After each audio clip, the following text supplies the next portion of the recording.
레위기 전체의 결론에 해당되는 26장, 어제 본문에 이어서 하나님 말씀을 불순종할 경우에 하나님이 내리실 징벌을 예고하고 있는 것입니다. 이 레위기의 결론은 앞으로 신명기에 가면 여러분 잘 아시는 유명한 복과 저주의 장에서 반복됩니다. 그리고 레위기도 그렇고 신명기도 그렇고 복보다는 순종할 때 주어지는 복보다는 불순종할 때 주어지는 저주의 분량이 훨씬 길게 나열되죠. 나중에 선지서에 가면 선지자들이 이스라엘 백성들을 책망하는 근거가, 회개를 촉구하는 근거가 전부 이 언약적 복과 언약적 저주에 기반한 것입니다. 그러니까 하나님의 종들이 예언할 때는 점쟁이처럼 우리의 미래를 맞추는 식의 예언이 아니고요. 바로 이 모세오경을 통해서 이미 하나님이 약속하신 이 언약의 약속, 하나님 말씀을 잘 지킬 때는 이런 복을 주겠다. 그러나 하나님 말씀에 불순종할 때는 너희가 이런 징벌을 받을 것이다. 그 말씀에 근거해서 그들이 하나님 말씀을 지키지 못하고 우상을 숭배하고 끝없는 자기 욕망의 길을 갈 때 선지자들이 예언을 한 거죠. 너희들이 계속 그렇게 살면 하나님이 불순종할 때 이런 벌을 주신다고, 이런 저주를 주신다고 약속하지 않았느냐. 그러니 돌이켜라, 회개하라 하는 것이 선지서 전부의, 거의 전부의 내용입니다. 근데 이스라엘 백성은 여러분이 아시다시피 이 불순종할 때 하나님이 주시는 심판, 그대로 그의 역사들을 이어갔죠. 오늘 본문에도 보시면 이제 14절에 그러나라고 시작됩니다. 13절까지가 말씀에 순종할 때 하나님께서 허락하시는 그 약속이었잖아요. 은혜와 복을 주신다는 약속이었잖아요. 이제 그러나 너희들이 불순종하면 이렇게 이제 시작이 됩니다.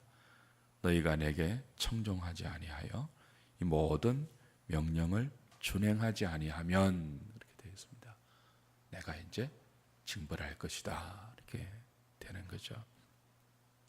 이 모든 명령은 레위기에서 누차 말씀드린 그런 명령입니다.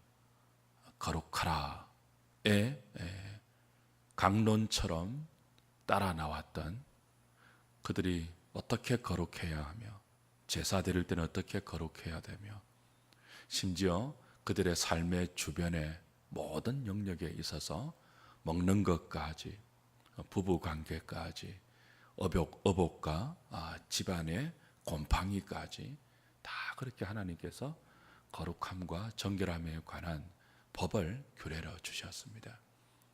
그리고 안식년과 희년과 기업물을 규례를 주셔서 너희가 어떻게 이웃을 위한 삶을 살아야 하는지, 하나님의 은혜로 살아간다는 것은 자기 중심에서 하나님과 이웃 중심으로 바뀌는 삶을 살아야 하는데 그걸 구체적으로 규례로 다 주셨단 말이죠.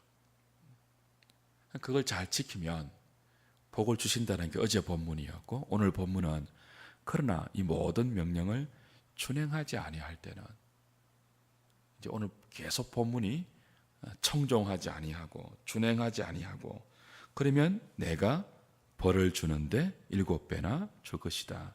그게 이제 반복됩니다. 18절 보십시오. 또 만일 너희가 그렇게까지 되어도, 이제 16절에는 1차적인 징벌이 질병과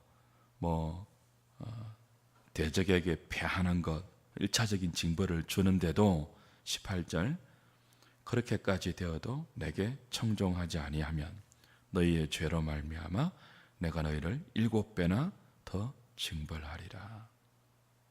21절 너희가 나를 거슬러 내게 청종하지 아니할진대. 23절 이런 일을 당하여도 너희가 내게로 돌아오지 아니하고 내게 대항할진대. 27절 너희가 이같이 될지라도 내게 청종하지 아니하고 내게 대항할진대. 그렇죠?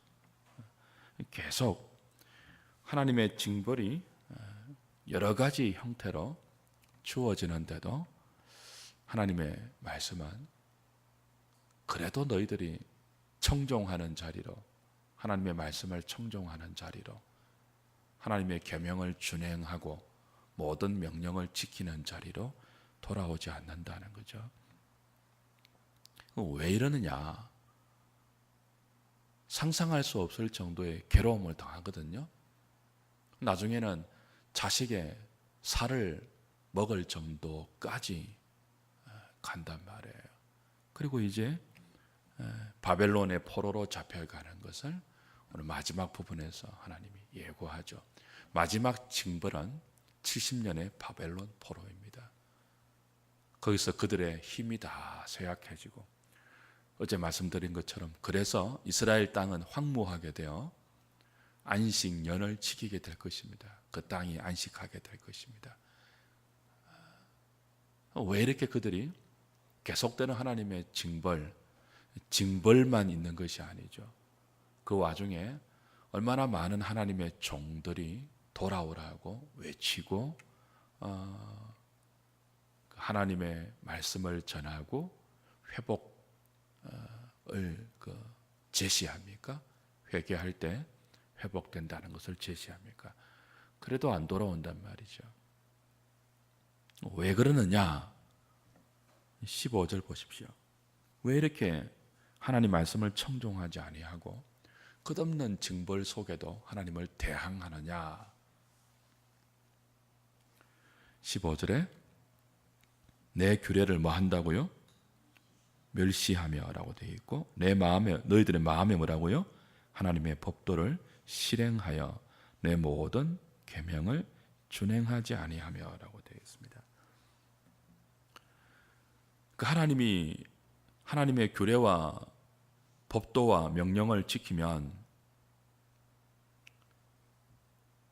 철따라 비를 내려주시고 그들이 사는 땅에 평강을 주시고 필요한 모든 것들을 주신다고 약속하셨잖아요. 그들의 대적을 하나님께서 물리쳐 주실 것이며 그들을 보호해 주실 것이며 그들과 동행해 주실 것이라고 약속했습니다. 자기가 자신을 지키지 않아도 하나님이 지켜주시고 필요한 모든 것들을 때마다 가장 적합하게 공급해 주신다고 약속을 하셨습니다. 근데 그런 약속이 있음에도 불구하고 왜 정반대의 길을 갈까요? 말씀을 지키지 않을 때 이런 벌을 받는다고 벌에 대한 약속을 3배나 더 강력하게 경고로 주셨거든요. 레위기만으로도 모자라서 신명기 가면은 또다시 주십니다. 근데 왜 안 지킬까요? 왜 이 멸망의 길로 갈까요? 몰라서 그러는 것 아닙니다. 다 압니다. 근데 왜 그러느냐라고 하면 그걸 싫어합니다. 참 이상한 존재이죠, 인간이. 그 이스라엘은 하나님을 떠난 모든 인생의 대변입니다. 모든 인생을 이스라엘이 대표해서 인간은 이렇다 하는 것을 이스라엘 역사가 보여주는 거예요. 그들은 하나님의 규례를 멸시합니다. 멸시한다고요. 하나님을 멸시하는 거죠. 여러분이 만약에 저를 멸시하려면 어떻게 하면 되겠습니까? 제 말을 멸시하면 돼요. 제가 말하는 것을 막 그냥 우습게 여기고 멸시하면은 그건 저를 멸시하는 것입니다. 제가 여러분 멸시하려면 어떻게 하면 될까요? 여러분 말을 무시하면 돼요. 여러분이 아무리 저한테 업소하고 호소하고 부탁해도 그걸 멸시하면 저는 여러분을 멸시하는 거예요. 인간은, 이스라엘이 대표하는 인간은 어떤 존재라고요? 하나님을 멸시하는 존재입니다. 왜 그러느냐? 마음에 하나님의 법도를 싫어하기 때문에 그래요. 왜 멸시하느냐? 싫어서 그렇거든요. 그렇잖아요. 우리가 어떤 사람을 깔보고 멸시하는 것은 싫어서 그래요. 좋으면 그럴 수가 없습니다. 근본적으로 본능적으로 싫어요. 우리는 하나님이 싫어요. 하나님의 사랑을 우리는 오해하죠. 간섭한다고. 내가 잘 되는 것을 눈뜨고 못 보는 본이라고. 마귀가 우리한테 늘 그렇게 의심과 속임을 심어 주었잖아요. 정말 먹지 말라 하시더냐?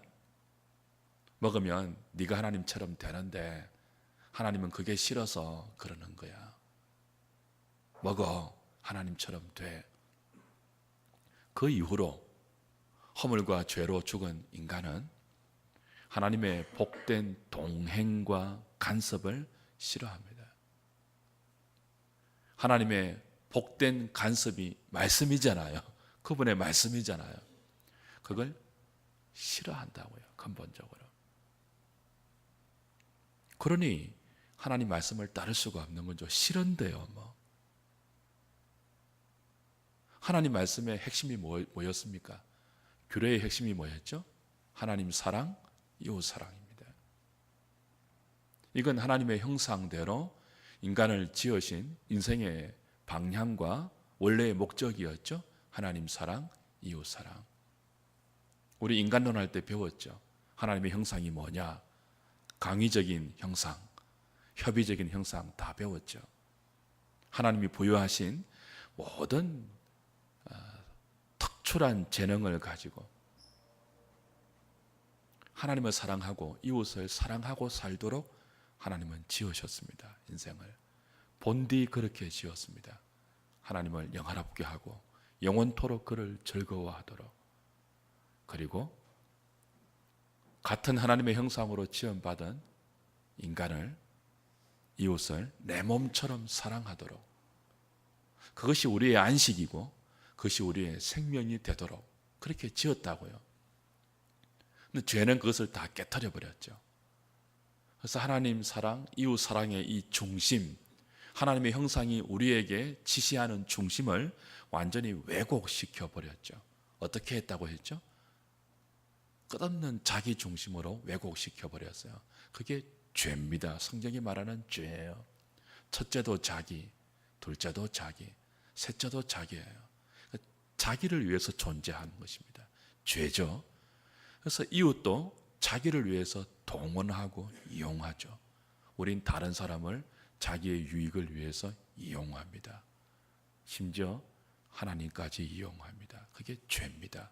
하나님도 우상처럼 섬기고요. 이웃을 자기 유지를 위해서 이용하다가 쓸모없으면 버려버리죠. 죄에 빠진 인간의 모습입니다. 우리한테 죄의 본성이 남아 있습니다. 은혜로 구원하신 하나님의 백성들에게 하나님은 이제 그걸 고쳐나가시죠. 일평생을 통해서 고쳐나가세요. 우리는 본성적으로 어떻다고요? 그 하나님의 규례가 싫어요. 모든 하나님의 규례는 하나님 사랑하라는 것 아니에요. 이웃을 네 몸처럼 사랑하라는 것 아니에요. 우린 싫다고요. 그게. 그렇게 해서 어떻게 살아요라고 그 계명을 마음에 싫어해요. 그리고 하나님 말씀을 멸시하죠. 아무리 하나님이라도 좀 심하네요. 나는 어떻게 되는 것입니까? 참 이상하죠. 징벌을 받으면 돌아와야 되는데 인간은 많은 경우 징벌 받으면 더 강팍해집니다. 첫 번째 징벌이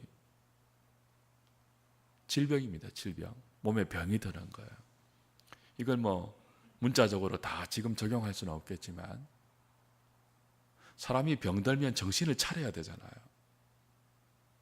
이게 하나님의 경고구나. 정신을 차려야 되잖아요. 근데 인간은요, 안 돌아옵니다.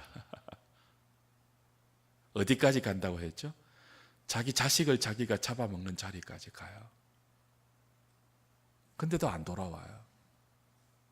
너희가 나를 청종하지 아니하고 계속 이렇게 나가잖아요. 바벨론에 잡혀가요. 다른 방언을 듣고요. 주권을 다 잃어버리고요. 바스락 소리만 들려도 두려움에 떠는 비참한 자리로 떨어지죠. 그래도 안 돌아와요. 누구만 돌아오느냐? 이제 내일 본문이죠. 자복하고 회개하면 이렇게 나오는데 남은 자만 돌아와요. 남은 자. 어디로 돌아오느냐라고 하면 말씀을 지키는 자리로 돌아와요. 그러니까 기독교 신앙은 딱 하나입니다. 딱 하나입니다. 핵심을 잡으라면 하나님 말씀으로 돌아오는 거예요. 그 말씀이 뭐라고요? 하나님 사랑과 이웃 사랑이에요. 자기를 버리는 거죠. 그래서 예수님이 뭐라고 했습니까? 아무든지 나를 따라오려거든 날마다 자기를 부인하고 자기 십자가를 지고 나를 따를 것이니라. 주님이 갔던 길을 따라가는 것인데 주님이 가셨던 길이 어떤 길이에요? 말씀을 지키는 길입니다. 하나님 사랑, 이웃 사랑의 길입니다. 그건 자기 부인의 길입니다. 자기 십자가 지고 가는 길입니다. 그렇게 가도록 하나님이 인도하시는 게 구원입니다. 그게 기독교입니다. 이게 왜곡되면 뭐죠? 이 중심은 하나도 안 바뀌고 하나님 이용해서 여러분이 되고 싶은 자리에 가려고 한다고요. 여러분이 하고 싶은 것 하나님 이용해서 하려고 한다고요. 우린 끝없이 그러거든요. 그걸 하나님의 능력으로 바꾸어 놓는 게 구원입니다. 우리 힘으로 안 됩니다, 이게. 그리고 징계로도 안 됩니다. 복을 주셔도 되는 게 아니고요. 징계를 통해서도 안 됩니다. 기적을 통해서도 안 됩니다. 우리가 바뀌는 것. 그래서 이렇게 되죠. 에스겔 36장 찾고 오늘 마칩시다. 에스겔 36장. 구약 성경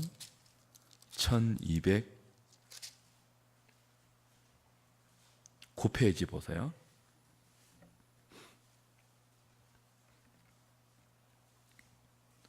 에스겔 36장 25절, 26절, 27절 보십시오. 같이 읽어볼까요? 시작. 맑은 물을 너희에게 뿌려서 너희로 정결하게 하되 곧 너희 모든 더러운 것에서와 모든 우상 숭배에서 너희를 정결하게 할 것이며 또 새 영을 너희 속에 두고 새 마음을 너희에게 주되 너희 육신에서 굳은 마음을 제거하고 부드러운 마음을 줄 것이며 또 내 영을 너희 속에 두어 너희로 내 율례를 행하게 하리니 너희가 내 규례를 지켜 행할지라. 이것입니다. 하나님의 약속이죠. 이제 하나님을 멸시하고 하나님 말씀을 마음에 싫어했잖아요. 근데 하나님께서 약속하신 것은 무엇입니까? 이런 너희들을 맑은 물을 뿌려서 정결하게 하고 모든 더러움과 모든 우상 숭배에서 너희를 정결하게 할 것인데 무엇을 통해서 그렇게 하느냐 하면 새 영을 너희 속에 두고 새 마음을 너희에게 주어서 그렇게 한다는 거예요. 그건 새 영은 27절에 내 영입니다. 하나님의 영입니다.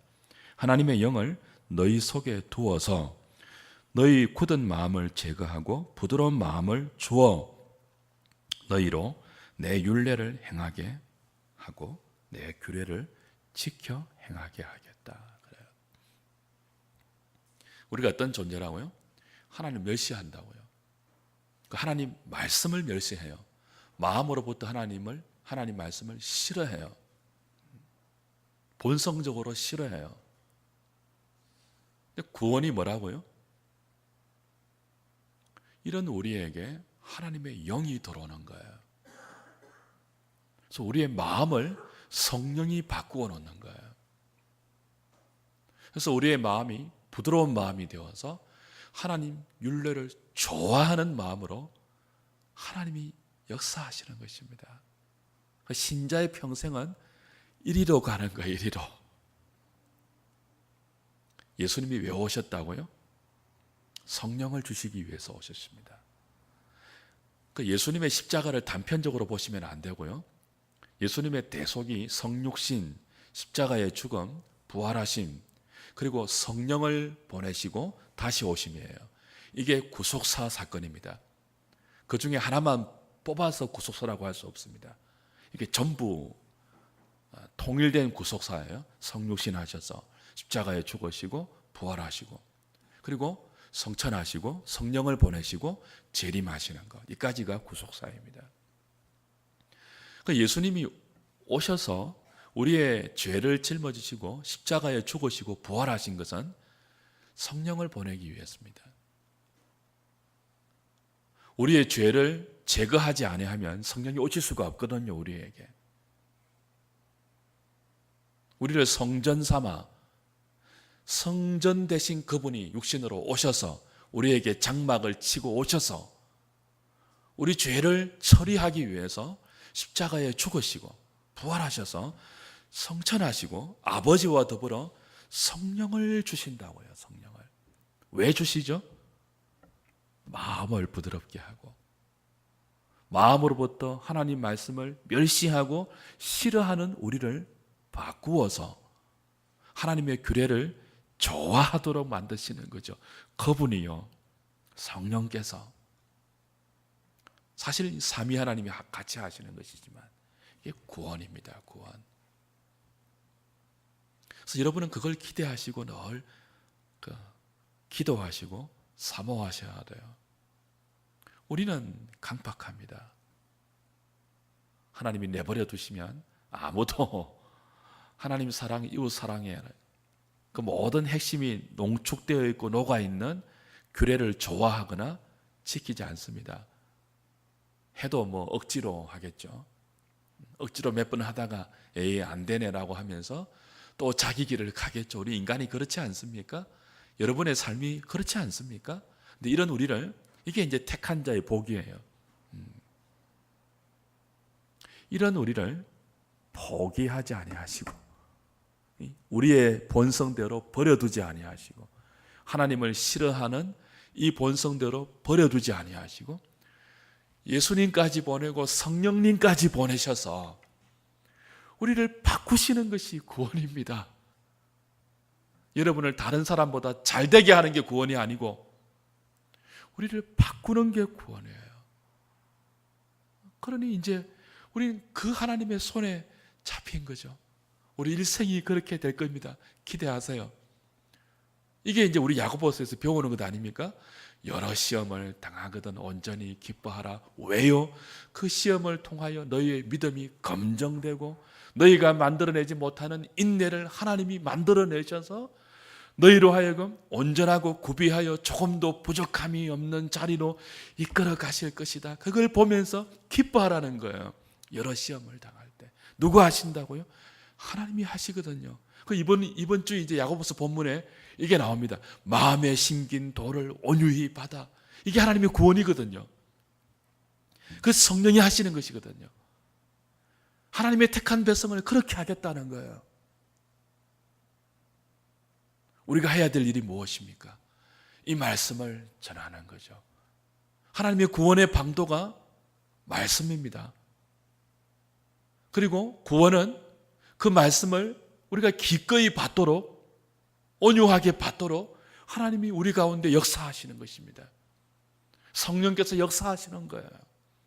우리는 그 말씀에 대한, 이미 그 말씀을 받은 자로서, 구원을 얻은 자로서, 그 말씀을 통해서 우리 가운데 이루어 가시는 하나님의 구원을 경험하고 있는 자로서, 하나님의 은혜 가운데 하나님의 능력으로 바뀌어 가는 사람으로서 이런 삶이 있습니다. 하나님께 붙들려서 이런 자리로 나아가는 삶이 있습니다. 이게 얼마나 복되고 이게 얼마나 기가 막힌 인생인지 모르겠습니다. 전하고 그 말씀이 역사하는 삶을 보여주는 존재이죠.